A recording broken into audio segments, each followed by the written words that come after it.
Hello and welcome to Digi8.com. In this video, we are going to cover the topic on price gouging. Now let's start with, what is price gouging? Price gouging is when the charge of commodities, services and products becomes too high to be taken as fair. Price gouging is immoral and takes advantage of customers. Moreover, it is done by using methods that go against the principles of the free market. Price gouging lasts for a brief duration and takes place in a small area. It is done to goods that are key for surviving and sustaining. Examples are medical products, shelter, clothes, food items, etc. In this way, it just slightly differs from profiteering. However, it is also not very different from windfall profit making. Moving on, price gouging is mentioned in the regulatory and legal framework in Canada and USA. Laws regarding competition also address these issues in much the same way in many countries around the world. Price gouges usually happen when there is a sudden drop in supply or increase in demand for essential items. Prices are increased as a result. This happens a lot during natural disasters. A good example would be at the beginning of COVID-19 pandemic. Since a nationwide emergency had been declared everywhere, anti-price gouging regulations were put in place. Moving on to the causes of price gouging. First, concentrated markets. Natural disasters are the main reason behind price gouging. However, there are artificial events as well. Businesses working together to raise the prices is an example.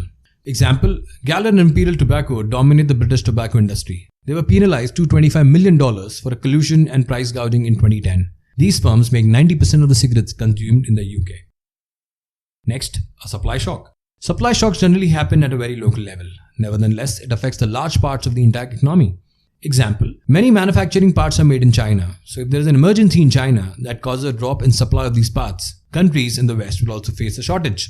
Internationally, these are different from demand shocks. In this case, supply does go down. However, demand from the people is unaffected.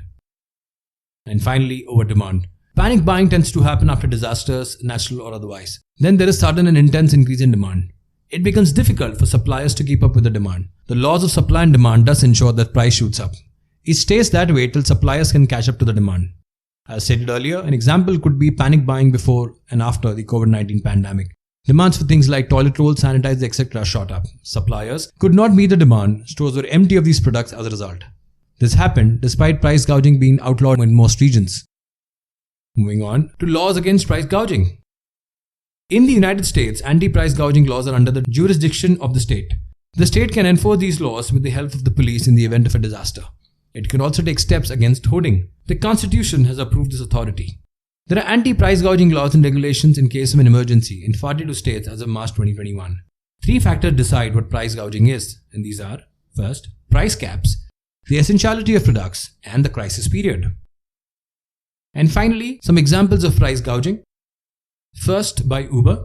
Uber was hit by allegations of price gouging in the wake of the NYC blast in 2016. Uber faced a backlash then. This happened in the wake of an explosion in NYC. Users found that there was a spike in the price in the aftermath of the explosion. It became apparent to the city's resident that a bomb had gone off in Chelsea. People tried to book a ride on Uber to rush back home, only to find the app charging incredibly high prices. Uber's ride-sharing service came under fire. Uber had officially sent messages saying its surge pricing feature had been disabled. However, people still ran into problems for a long time after the explosion. The ride-sharing app's users angrily tweeted out about what they had experienced. This was later picked up by The Sun. This was not the first time the surge pricing policy had faced criticism. And the final and the most recent example of Walmart. A legal case against Walmart for price gouging draws to a close. Walmart was accused of gouging prices when the pandemic started. The San Luis Obispo County District Attorney alleged that between May and June 2020, people had to buy Kerosene disinfectant wipes from Walmart for $18.99 to $19.99. This was claimed to be an increase by almost half of the actual price. Many consumers across the state of California had to pay more to buy them. However, when contacted, Walmart refunded all the consumers who had purchased the wipes. The product was also removed from the online store.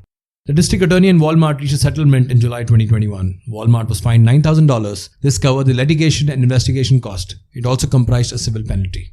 So that's it, folks. This brings an end to the topic on price gouging. These are the list of sources and links referred to for the content in the video. Thank you and see you in the next video.